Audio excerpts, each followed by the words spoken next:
Hello, this is Dean Reuben, and I'm on Your Superior Self. Hi, I'm Anita Murjani, and this is Your Superior Self. Hello, this is Dr. Raymond Moody, and this is Your Superior Self. Hi, Cultural Creatives. I'm Bruce Lipton, and I'm here to join you with Your Superior Self. This is Paul Selig, and this is Your Superior Self. What's up, everybody? I'm Aubrey Marcus, and this is Your Superior Self.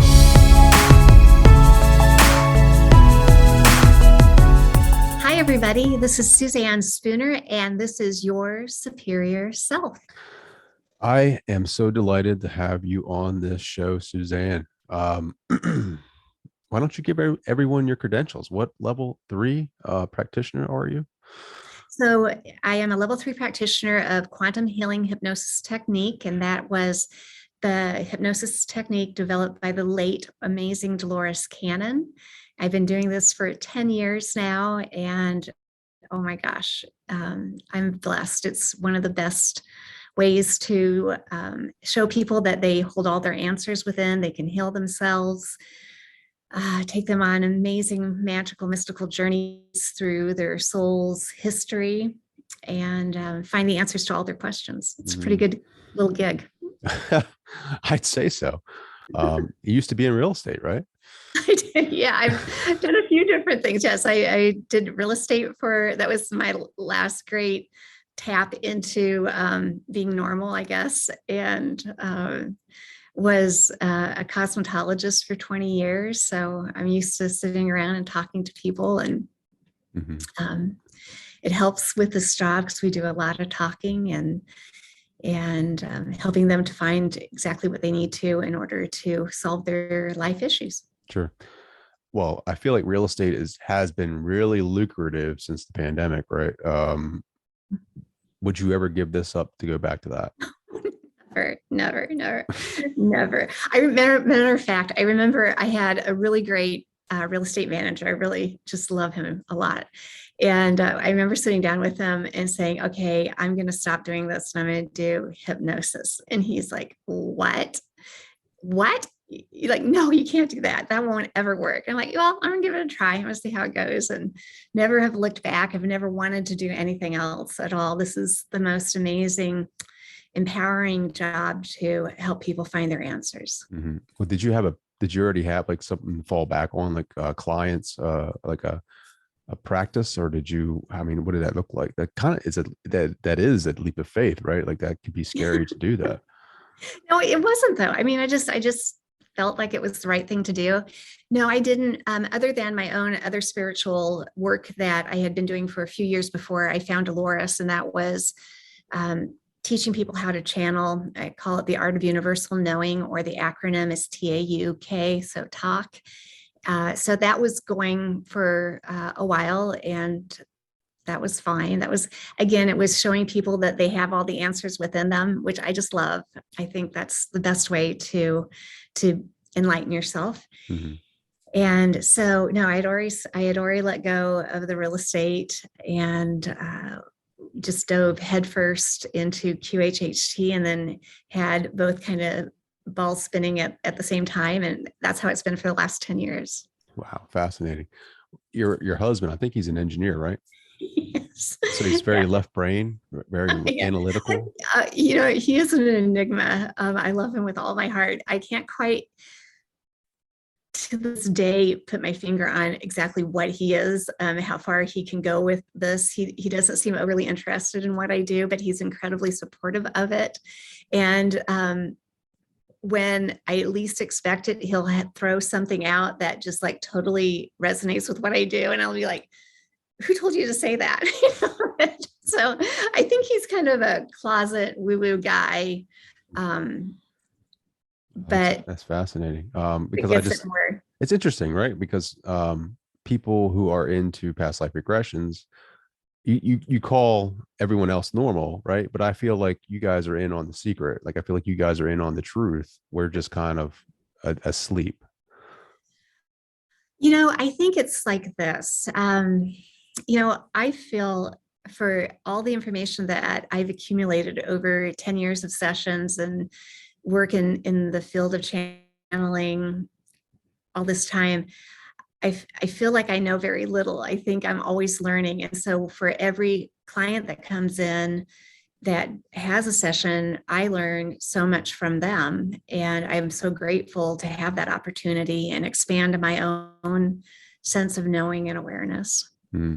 So when you garner that support, when you gather that information, that data, what are you tapping into with that patient or client to receive that?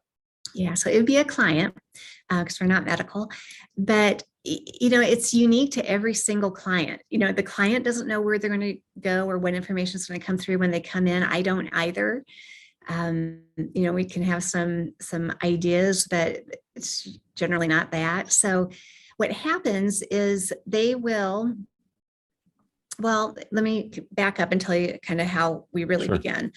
So before they come to me for a session or another practitioner, they'll write up a list of questions that they want answers to. And they tend to be 2 lists, one of health and body questions, one of life and personal questions. And they bring that list with them all prepared to the session. We sit and talk for a while. This can take a couple of hours. And they are sharing with me a bit about their life story, the things that have happened to them that have shaped them one way or another. I'm giving them the information they need to help themselves to let go and allow and just have this amazing experience. And when we get done with that talk, then they get comfortable on my massage table. And I start guiding them into this nice deep state of relaxation or hypnosis, or the same thing. And from there, they typically are going to go to another lifetime. And the most amazing part of that is nothing is random. So there's a part of us that knows everything, that is always helping to guide us. It is sometimes called the subconscious or the high self, divine self, superconscious, whatever name we want to put to that. And that's the part of us that knows everything about us, our soul, not just this lifetime, but every lifetime, if that's your belief system. We can go that way first. So that part of you that knows everything, we'll call it the high self, will purposefully pick the lifetime or lifetimes that the client needs to see to show them things that help them in their current life. So that's why we just don't know where they're going to go. That's kind of the high self's job to pick that out. But by the end of the session, we know exactly why that lifetime was picked for them to see and how it relates to the current lifetime, which it always does. It's so amazing. And then when we get done looking at the lifetimes or the experiences, it can be so many different things. We just make this easy segue over to the high self. And that's where I start asking their questions, and we scan the body. We do healing of the body. They do healing. I'm just the tour guide. And that's where it just becomes so fascinating. And that high self part is a very unique aspect to the client. And oftentimes, doesn't even have the same personality as the client, which is just a hoot. It's just so much fun to watch that unfold in front of your eyes. So what's your favorite part of the modality? Oh my God, that's an impossible question. So I have like millions of parts. The first part that comes to mind when you ask that, so I'll go with that one, is that I get to talk with a lot of high selves. I get to ask a lot of questions. I like to interview like you do. So, if it's been through the crazy events over these past couple of years, or, asking about their perception of time and why it's different here, or asking about simultaneous lifetimes or parallel lives. I mean, there's nothing that's off topic. So you can just, kind of just be a big old geek with understanding our life and all that's out there. Wow. What was Dolores Cannon like? Oh my gosh, Dolores is, it just gives me chills when you bring her up. I feel like Dolores is still here. She still pops into sessions often, and she's just always around. But in the physical, she was quite an interesting lady. She was a force to be reckoned with. When you sat in class, you did not goof around. She had a lot to deliver, and she would suffer no fools. So you paid attention. And but on the more personal side, I was very lucky because I almost right away started to assist her, which gave me that opportunity to get to know her better, sit in the back of her classroom, keep learning all the time. But on her very personal side, she was very funny. And my husband got to know her a bit, and they really seemed to like each other, and they would tease each other over who had the best meatloaf recipe. And, and I like kicking them under the table, like, let Dolores win, she's Dolores. Oh man. Yeah, her story is interesting. It's just, like, I'm just fascinated with the amount of content that she has out there. I mean, she has like 19 books or something like that, and then like endless YouTube and radio channels. Like, it's fascinating. It is, well, here, and I'll give you I don't know a lot about this, but I do believe her last book is getting ready to be published. It's been held for a while, and I've been lucky enough to read a couple of chapters of it, and it's unbelievably timely. Even though the material came through many, many, many years ago, she held on to it before her death because she didn't feel the world was ready for this information yet. Wow. And I think when it was 2018, her daughter Julie and I were teaching in Australia, and she was editing some of the material. So that's where I got to read it. And it was like, I can't believe how perfect this was for our time now. Wow. So I do believe that is in the works, and I would hope that this year yet, this one will be coming out. Mm. That's not like Convoluted 5, is it? No, well, gosh, I don't think the name has been changed. I think it's going to be called Horns of the Goddess. Horns of the Goddess. Holy smokes. And that might get changed. I don't have anything to do with that, but that's what it was last I knew. Well, she spoke many times about the subconscious, where she gets her information. And this is not from the smaller subconscious, like what we think, right? Like when people traditionally take you into hypnosis, people think they talk to the subconscious to eliminate these, these traits that we don't want, these vices like smoking and drinking and whatever, overeating. This subconscious she talks about is the higher self or the universe or what have you, right? Like, but this higher self comes up, like this information comes up from different people, right? Like, so like, let's say you and I are in like two different sessions with Dolores Cannon. Like, I would give her a part of a book, right? A chapter or something, or information. And let's say like a month or 6 months down the road, she has a session with you independently, and then you're adding on to that section that I just gave her from your subconscious. Have you ever had anything like that happen to you? Yes, matter of fact, I have. That brings up a really fun memory. Several years ago, I had 3 sessions, 3 different clients. They didn't know each other. That probably in about the course of about 2 months, maybe less than that, just piggybacked from one person's information to the next person's information to the next person's information. And I can't remember which high self it was, like 2 or 3, said, we know that we're continuing this information from the other. So I mean, it's just really mind-boggling. We tend to think so limited, in our life experience, because that's what we do. But really, we truly are connected to all. You have a book coming out, don't you? I do, yeah. What's that about? Well, it's a little bit about my beginnings of trying to figure out this big world and how we all fit into it, and when talk began and what that was like, because that was not an expected experience whatsoever. So I had a lot to wrap my head around with that, and then this QHHT stuff, which I feel like I just get to geek out on some fun stuff, right? Like, I mean, we're talking about. So how do you fact check it, right? Like, or can you fact check some of the information that comes to you?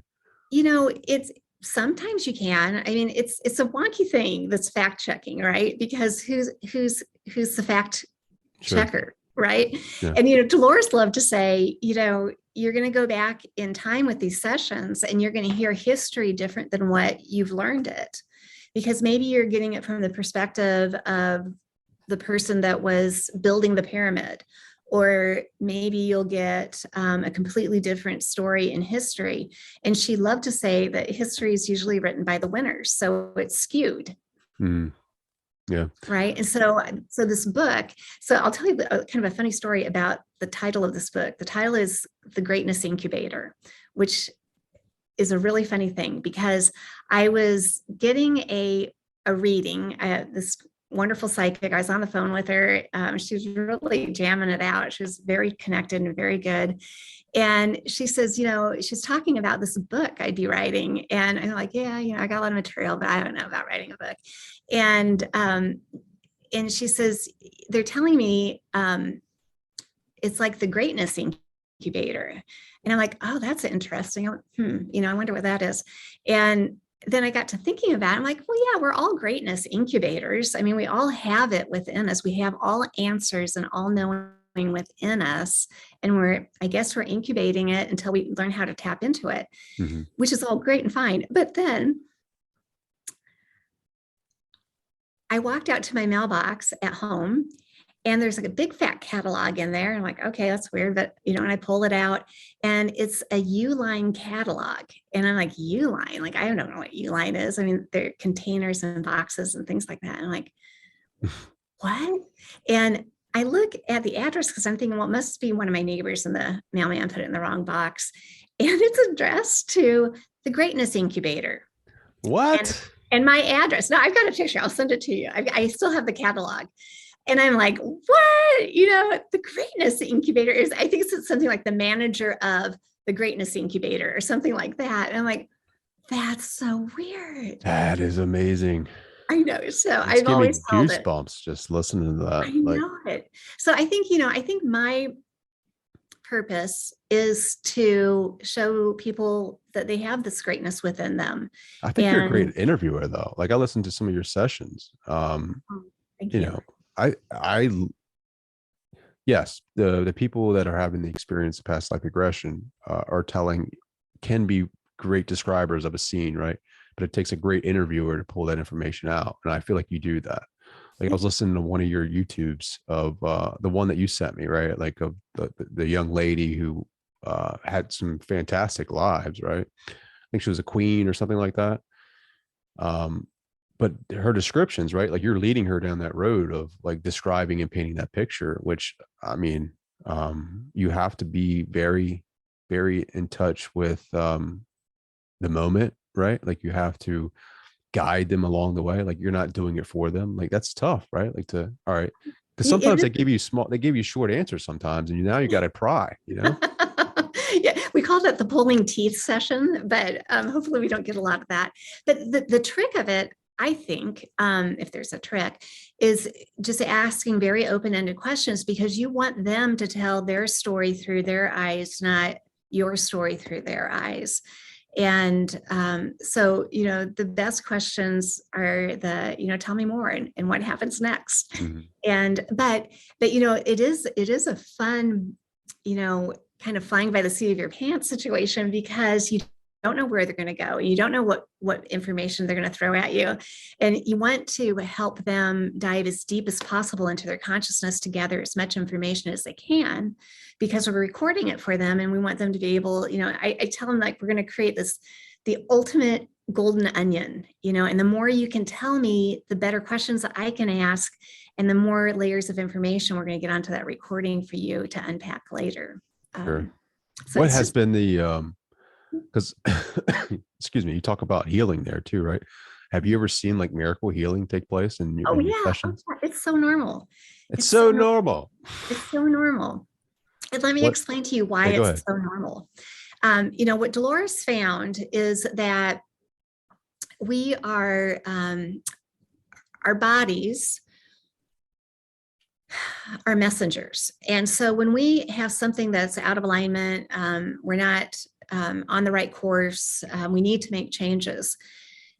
humans are really funny. We listen to pain. It's just a weird human thing. That's what catches our attention and will slow us down a little bit.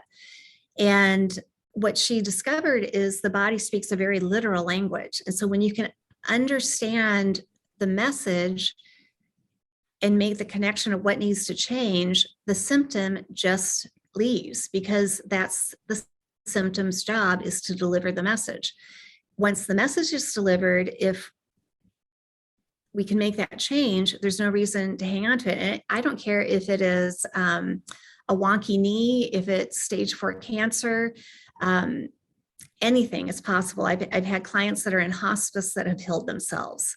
So it's all possible, and it's not a magic wand. I mean, we break ourselves down. We're pretty dynamic in being able to do that. And we usually do it over periods of time and not even realize the thoughts, the beliefs, the experiences that have affected different parts of the body. So in a session, it's very eye-opening, because when we're talking about their life story, sometimes then they'll start to make the connections of, oh my gosh, like that's a pattern that I do, or I wonder if this event in my childhood really has stayed with me and shaped these decisions that I made that have, caused my body to break down.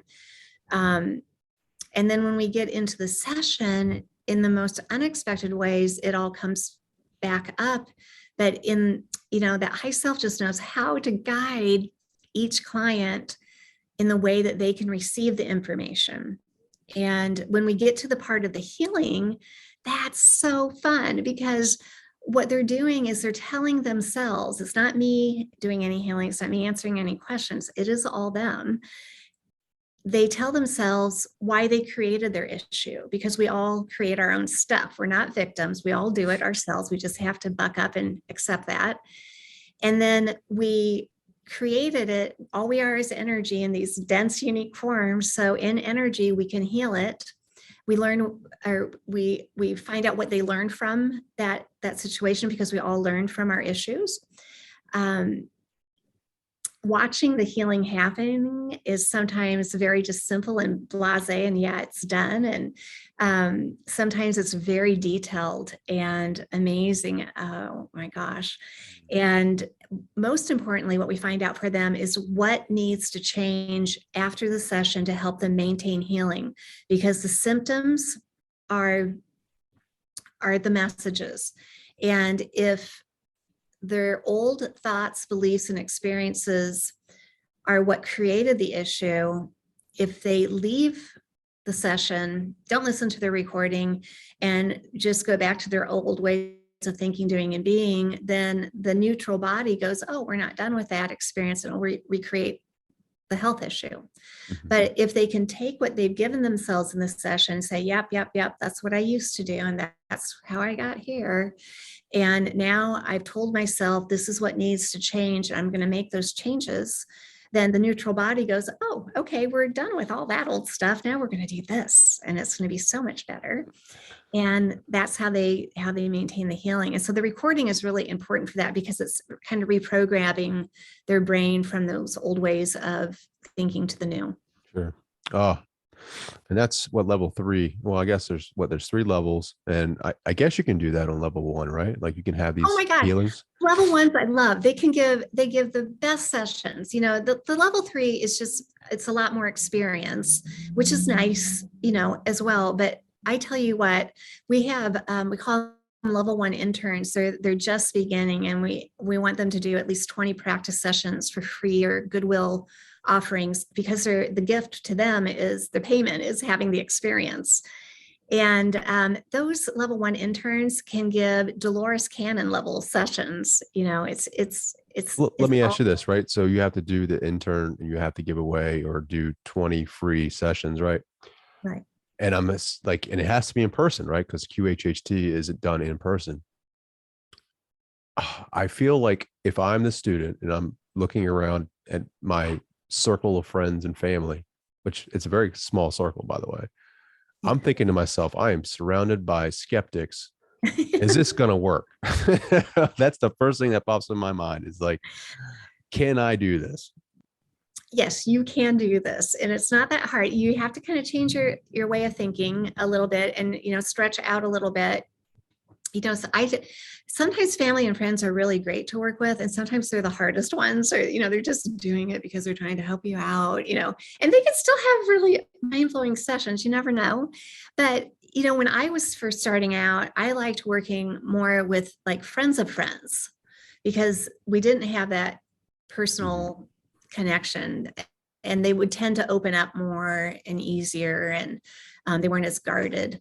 But, I just put out there, I'm a big truster in the universe that, this is all going to play out, but I'm also, I'm really big about action, so I got my word out that I was doing this, and I put it up on Facebook, and, that was 10 years ago. But I did group past life regressions at different little venues here in my town of Des Moines. And that got people understanding what I was doing, and then they wanted their own session. And, I was pretty creative with that. And I found people are way more open to it than you'd think. And it wasn't that hard at all to get this done. Wow. That's fascinating. How long does a session typically last? There shouldn't be a time limit to it, because everyone is unique and individual. I would say typically sessions go about 5 to 7 hours. Mm-hmm. What's the longest you've ever done? The longest? Oh, yeah. Gosh. Probably about 10 hours. Wow. That's pretty in depth. I mean, I'm sure you're getting some juicy information. Yeah. Everybody's different. And sometimes it just, their life story takes a little bit longer, but it's really to tell your own life story to somebody who is unconditional and wanting you to get the very best from this experience is a gift. Because, we never sit down and say, well, this is the family I was born into, and go through the childhood until we get up to the current time. We never do that. And if we're talking about our life with family or friends, oftentimes they'll interrupt you and say, oh, you don't remember that, right? That never happened. And it's like, no, that is what I remember. And that is what happened. This is completely different. You just get to tell your story, and that can take a couple hours, and sometimes it's longer. And it makes, however long they need it to be, makes the session, the actual hypnosis session, just so much deeper and beneficial. I feel like the past lives aren't really past lives. I feel like it's just kind of like, because you say like the client is in the body, right? Or not in the body, they're in their body, right? But they're living that life. So I feel like it's all happening like all together, like it's meshing. Right. Concurrent. Yeah. Yeah. Then the high selves love to talk about that. Every once in a while, you can get a really geeky high self that will go down that rabbit hole with you. And it's amazing. But yeah, it's kind of like, I'm getting ready to host this trip to Egypt. And so we're going to be helping people tap into their past lives and other knowings of consciousness in those times and places. And it's like thinking about that, think of a place in the world that you've always felt drawn to go to, or you'd like to go back to because you just felt so at home there. My pretty good guess is you've had a lifetime there, and even if there's somewhere you do not want to go to, like that just turns you off, you would never go there, you hate that place, there's no reason for you to, there's probably a connection there. And so, when they get into this nice deep state of relaxation, we're really accessing the right side of their brain, the part of them that knows everything. That's where we get our intuition, our gut, our knowing. That left side of the brain is where we do all of our analyzing, our pro and conning, and paralysis by analysis. That's where we carry worry and fear. But this right side doesn't do that. It loves us unconditionally, and it has all of our records. It knows everything about us, and is more easily connected to what we call collective consciousness, which is all knowing. So we want to go party over there on that right side. And that's where those other aspects of themselves or lifetimes reside. Well, is the collective conscious that subconscious that Dolores was talking about? Yes. So let me tell you why Dolores called it the subconscious. It's kind of a cute little story. So Dolores was doing different types of hypnosis. This QHHT wasn't just like instantly her thing. That took a long time for her to hone.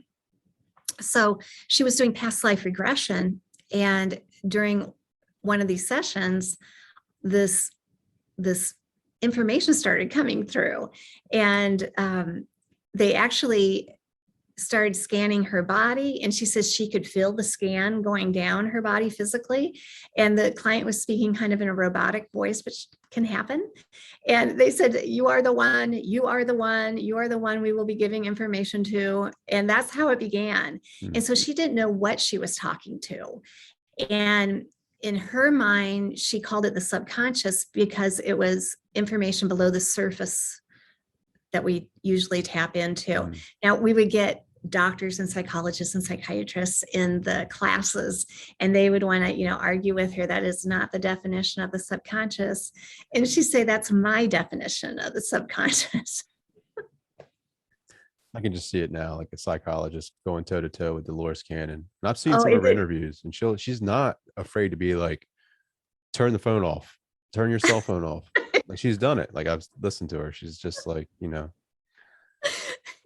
it's fascinating. I'll tell you, when I was at my level 1 class, now I was the one that would usually sit in the front row because I want to absorb as much as I can.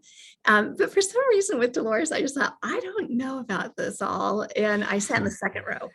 So a little bit more reserved. Sure. And the second day of class, we're all sitting together in the row each day. So we got to know each other. And the second day of class, somebody raised their hand and asked a question. And I think I was looking down, I was listening, but doing something else. And you hear this booming voice of Dolores, and she goes, I answered that yesterday. Where were you yesterday? And we're like, oh man, you just made grandma mad.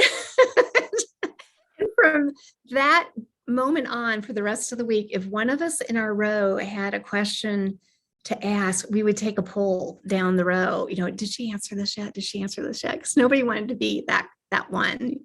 So you paid attention because she had a lot that she wanted to share, and she didn't want to waste time. Yeah, and you better not be turning on that air conditioner unit either, because any type of feedback, she would get on you. Like, there's been 4 or 5 different recordings that I've listened to, and I guess the hotel staff are going back to adjust the air, and she'd immediately stop. She was almost deaf, actually. So she had hearing aids in. Isn't that amazing? So things like that would affect her.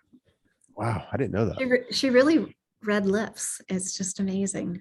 That's incredible. Yeah, her story is amazing. I can see why so many people are just attracted to that modality. And I mean, who doesn't want it? Like, hers is just really. It really attracted me because of the in-depth conversation with the higher self, right? Like, learning information, the forgotten information, right? Of what, whatever this is. And just to be able to tap into that and experience that. I haven't had one yet, right? I want to, I'm going to, but it's just fascinating to me that, this is out there and it can help people, especially with healing. That's so important to me, and it's not like you're the person healing the client. It's the client healing themselves. That's how it's so powerful for me, because it's like they're doing it for themselves. And so now we can see the power behind the mind, Yes. I can't even add on to that. It's just so beautiful. What was the first miracle healing that you saw take place in front of you? Like, something that you talk about hospice, right? Like, something that you, maybe one of your first healings where you're like, I don't know if this is going to work. I really hope this works, but then it works. Talk about that experience. Okay. Well, okay. Oh gosh, I've got so many examples popping into my head, but let me tell you about a session that I thought went wonky and sideways first. And then we got the rest of the story at a second session. So when normally it's just one session, everybody just needs one session. They've got it. The recording helps keep more information coming in. It's so beautiful. But I was brand new to this, and I had a lady come in who had been at one of my group regressions, and she had MS. She could still walk, but not well. And she didn't have a cane. She had a staff. She was like Moses walking into my office. And we both had very high expectations of her healing this MS. She mostly just sat in a chair all day because she wasn't that mobile. And she told me her life story. And I am telling you, Trey, it was one tragedy upon a tragedy upon a tragedy. And at some point, I looked at her and I said, I'm surprised you can tell me all of this without crying. You know, this is so much to go through. And she says, well, this is how I do this. This is how I get through my day. I mean, she's like reading a recipe to me. It was that detached. And we get ready to start her session, and it's just it's like one of the great wrestling matches between the conscious mind and the subconscious. And we tried and tried and tried and tried for about 2 hours, and she just wasn't letting herself go. So we ended that session. I counted her up, and we're both just so bummed because we had such high expectations for the day. And she said she needed to use the restroom, and we had talked about, you know, she'd come back in about 3 weeks and we could try again. And she went to the restroom, she came back, and she goes, well, this is really weird because nothing happened here, but I noticed that I have this rash over my heart, and that's weird. I didn't have that when I came in.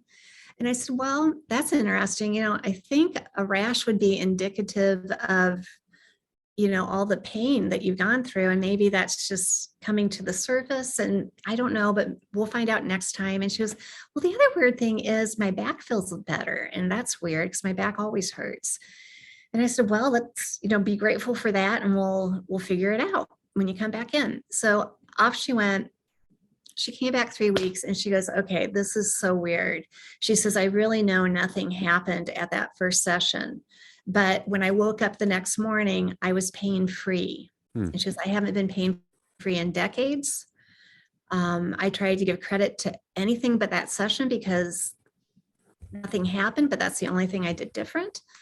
And I probably wouldn't even have come back in, except for I kind of threw my back out yesterday at work. And I thought, well, I might as well go in and try again since I've got the time booked.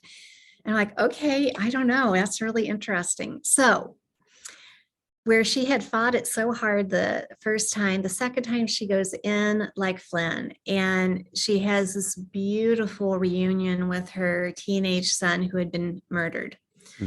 And she could see where he's at, and that he's at peace and he's happy. And it was great healing of her heart that she had been carrying such weight on. When her high cell came in, it was like a flipping rock star, and it was going through the whole body, and it was, you know, telling me what it was doing and, you know, why things were the way they were. And at some point I said, hey, where were you last time? We could have used you last time. And it said, oh, hey, Suzanne, it's not about you. And at first I was like, oh, that's kind of rude. And then I'm like, oh, thank goodness. You know? And it says, let us tell you why this has happened this way. When she came in the first time, she had read Dolores's books, and she knew other people had healed themselves, but at that time, she did not feel worthy of healing herself. And underneath that concept of her thinking, if we would have come in the first time and healed it all, she wouldn't have accepted it, and nothing would have stuck. She would have gone back to all of her old ways. So we decided to work with her a different way. We knew you'd give her another opportunity to come in, and we decided to take all the pain away from her and let her sit with that for a little bit. And trust us, she did not think it was the session. She tried to give credit to everything but that session. But in the end, she knew that was the only thing that had happened. So now she's ready, and we can go in and we're going to repair these nerves. And, you know, this is what she needs to do going forward to maintain this, but she's ready for it now. So that was, wow. That was a mind blower. That is a mind blower. Have you ever had, like, and I hate to bring this up, like, after that's such a great, amazing story, but have you ever had like negative energies like come through? You know, that is a really interesting concept. It's a great question to ask. Dolores had a philosophy on that, and I'd have to say I back it up from what I've seen in sessions, is that negative energy, I mean, we're all everything, right? And so when people come in and they wonder, do I have a curse or do I have something attached to me? When you get them into that really deep space of their high self, it so often is explained as a part of themselves that they don't feel comfortable dealing with or looking at. So it's more comfortable to make themselves the victim and have something outside of them attacking them, right? So if you can kind of understand it from that perspective, and you get deeper than what that belief of that dark energy is or that attachment is, it really describes itself as that. I had a client years ago. He was one of the 3 that I told you about that had concurring similar information for me. So he came into a session, and he was just a super nice accountant from the north. He was awesome. But he says, I've got this attachment on my throat, and I can feel it. It's kind of acting up right now, and it's kind of, it's a little dramatic for this accountant. And I said, okay, that's cool. We'll find out what it is. Don't worry about it. And so he goes under, and what he finds is that his true purpose in this life is to speak amongst the masses. He's here to deliver information. And this accountant sitting behind the desk of his dad's accounting firm, isn't really in the position to do that. And he's fighting himself. So this attachment was his own fear, and he was trying to suppress it. Mm-hmm. And once we found that out, this is kind of funny. Sometimes in sessions, the client will pop up a little bit to add their color commentary. It's kind of fun. And he did that. And he says, oh my God. He goes, it's just me. I just need to love that part of me.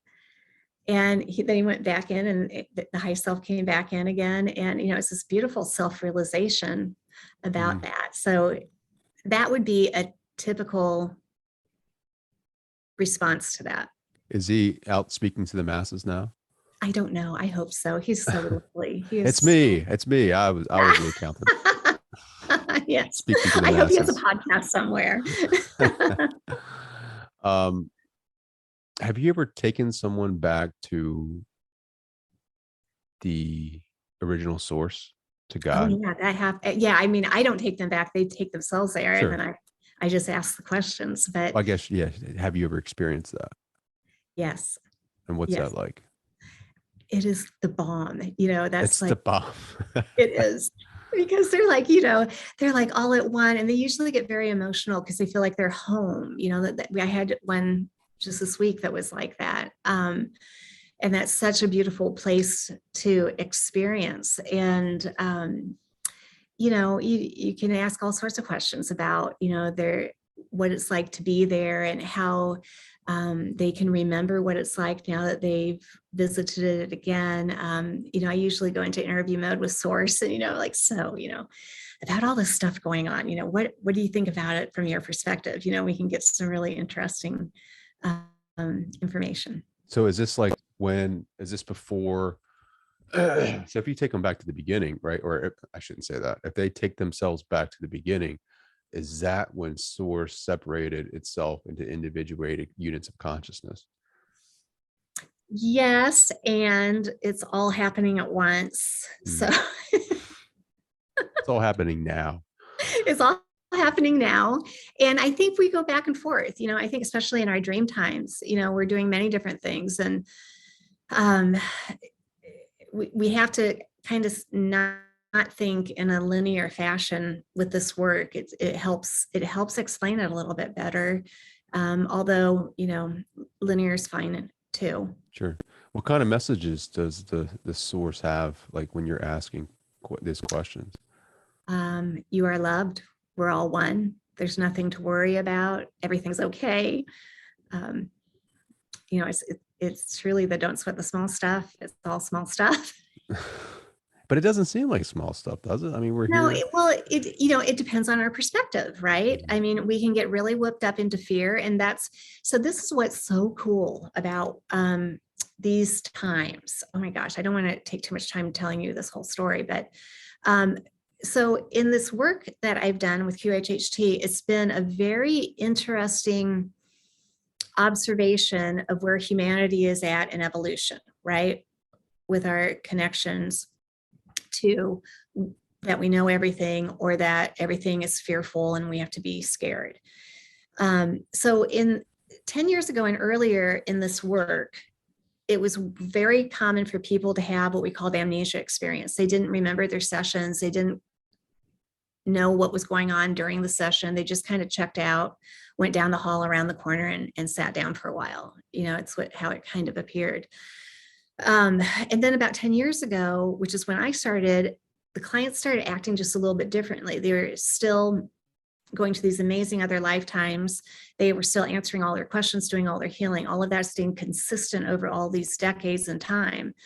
But what was different was they were starting to remember more after the session. They would say that they felt more aware in the sessions. Sometimes their left brain would pop up a little bit with the fear of, I think I'm not in deep enough. I think I'm making this up, where we didn't have that left and right brain argument going before when they had that amnesia. And it was challenging because we didn't understand what was going on. Even Dolores was perplexed. This was around 2012 when this started happening pretty regularly. Now, what we know 10 years later in all these conversations with the high self, they say, no, this is part of our evolution. Back in the day when we had amnesia experience, that was to help us start waking up, help us start understanding that we hold all this knowledge and ability to heal ourselves within. Back then, we really believed in this concept that we've been fed. I'm going to call them by the controllers. We know who those dumb guys are, that have wanted to keep us separate from this knowing that we carry all this information. And so this concept that they fed us that we dove into was, if you're making something up, it's not real. Mm-hmm. But what we know is our imagination and our creativity are the two greatest gifts that we come into a life with. It is our direct connect to source. But we're not taught that. And if we're not taught that, then we stay over in fear and worry and confusion, and we rely on others to answer our problems for us. Mm. It's been a really good run they've had with this concept. So back in the time when I started, when people were starting to feel somewhat aware in sessions, what the high selves tell me about that time period was we were learning to come out of that amnesia so that we could feel what it's like to tap into this higher knowledge that we carry. And the goal is to get to the place where we're like our high self in an awake and aware physical body. We could be eating pizza and understanding that we had, this really amazing lifetime in Italy. And, because we'll have that knowledge, you won't need a session to access that. You'll be able to have it and know it. And so we're like that close from that step. And these 10 years of feeling awake and aware during the sessions, and that's been a progressive thing that we see in clients, is getting us to this point.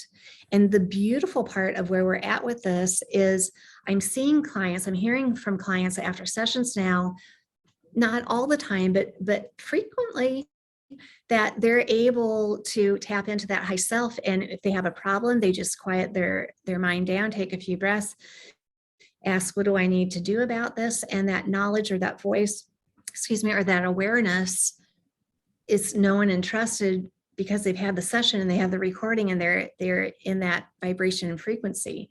And so they are acting as their high self in an awake and aware physical body. So that's been a joy to kind of map out and understand deeply. And those are like the questions that I love to ask the high self about when I have a little Q&A time with them. Oh, man. So what's the difference? Like, why is, and some people might not understand, but why is it that QHHT has to be done in person? Is that because of the connection with the person in the room and that being physically close to them helps them through that guidance? Yeah, that is a great question. Even when I took the class back in 2012, I think that's when all we really had was Skype, right? Is the big new thing. And so there were questions about that. Why can we do this in Skype? We could reach so many more people and it'd be so great. And Dolores was really adamant about that. She did not want these sessions to be done in anything other than in person. And her reasons for that were a few. And this is, I'm going to take her reasons and I'm going to put it into real world experience here. When you are one-on-one with somebody, you're sharing energy with them and they're feeling this intimate exchange of trust. There is something different when you do this on a screen. I mean, you still have that connection, but I'm going to tell you, it just is so much better when it's in person. And then you have, the possibility of technology going down and, nobody would get hurt by that, but you could get feeling really, discombobulated. And that wouldn't be beneficial for the client in any way, shape or form. So we really, trust me, this was debated, especially when the pandemic started, because, I couldn't work in my building for about 2 months and, other people were longer. And we really, really, really debated with that up with Julia on this. And we really came to the conclusion that, in order to serve people in their highest and best way, to have the most pure session possible and the best beneficial outcome, it needed to stay in person. And I'm sure there's practitioners that do it online, but I would never recommend that. Wow. Well, I do agree with the human connection part and sharing that energy and having, I think it definitely makes the moment and the that experience more meaningful for both the practitioner and the client. So I definitely and there's also for the practitioner, there's little tiny things that we are watching for on the client's face and the body, to get a good sense of where they're at when they're under. And on a screen, it's hard to really navigate that properly. And sometimes clients have to get up and use the restroom in the midst of it, or a few might have to throw up. It just anything can happen, Yeah. So, it's just best to hold space with them, and they will always get a better end result with that. Awesome. Suzanne, this has been the quickest hour of my life. How can people find out more about you? Where can they go to? I don't know if you have a waiting list for clients, but where can they reserve a session with you? Yep, the list is about 2 years right now. Holy smokes. But it goes fast. And, there's practitioners all over the world. My website is SuzanneSpooner.com. And you can book a session on the website. You can learn the art of universal knowing or talk or channeling. You can talk to your own high self that way. I have a free, great meditation that I did a few years ago to help people tap into their high selves by themselves. I'm all about this. I know we can all do this and get our own answers. So all of that is at SuzanneSpooner.com. And then practitioners are all over the world. And you can look for those people in your area by going to QHHTofficial.com. What do you want to tell people right now about QHHT? What is the one thing that people need to know about it? Just that it's anybody can be hypnotized. It's really just being guided into a deep form of relaxation, and all answers are within you, and all ability to heal yourself is within you. And there's a great story residing within you that will help you understand your life. And sorry about that. I'm downtown in Des Moines, so we get a little of that. Look crazy down there. Yeah, we're pretty crazy here in Des Moines, let me tell you. I thought the lights went out at 9 o'clock. I know, they just about do. So it's when people come in for a session, this is how I'll leave this. There's just seems to be this collective, I don't get it. like I'm a good person, but then this happens. And, I try so hard, but then that happens. And my childhood and my partner or the people I work with do this and this and that. And I just don't get it. And when I count them up at the end, they just have this beautiful Godsmack look of, oh my gosh, I understand it now. And it's one of the most beautiful transformations you can make in a day. I mean, it's the best day of your life. Why not do it? Last question, right? Have you ever had like a huge skeptic like turn believer on you? Yes. Okay. So, oh my gosh, we're going to go into overtime with this. Is that okay? A little bit? Yeah, that's fine. So I get a lot of couples for some reason. I guess I attract that. And usually one of them is really into Dolores and totally gets it. And one's being drugged here, and so it's usually the ones that get drugged that have the best sessions. But I had one lady, the husband was really into it. She just was like, whatever.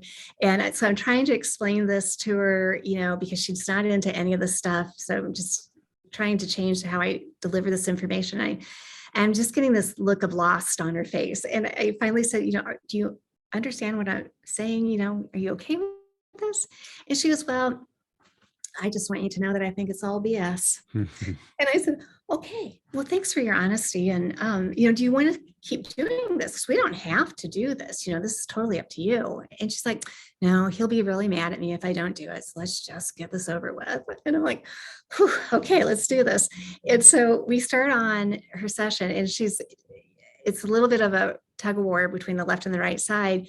And I'm getting to the point where I'm kind of like, wow, I don't know what else to ask. This is getting a little challenging. And I ask, I help her a little bit. And then I say, okay, now what do you see? And I'm just, hoping for anything. And she goes, well, a lot of planets and stars. And I'm like, yes. And I'm like, tell me more. And she's like, well, I'm on a spaceship. I'm like, oh, okay. Tell me about your spaceship. Well, we have to go down to this planet and we got to see what's growing down there and how things are going. And she progresses till she's on the planet. And I'm like, well, how are you gathering this information? And Trey, she's laying on the table and her eyes are closed. And she looks like I'm like the biggest idiot. And she goes, with a T-track device. I'm sorry, I haven't heard of a T-track device. Can you explain that to me? And she's like, yeah, and so anyways, the whole session was just amazing. And she opened her eyes up at the very end after I counted her out. And she's like, that blew my mind. I'm like, I know, see, you have this within you. Oh, man. Yeah. So it's all possible. Sign up today. Suzanne Spooner, thank you so much for joining this show. Thank you for sharing your stories, your experiences, and sharing your time. Thank you so much. Well, thank you, Trey, for what you're doing, because it helps the collective and you're amazing. And I do hope you take this journey someday. And I would love to be your practitioner, but I know we're far away. But so find somebody good by you and go for it.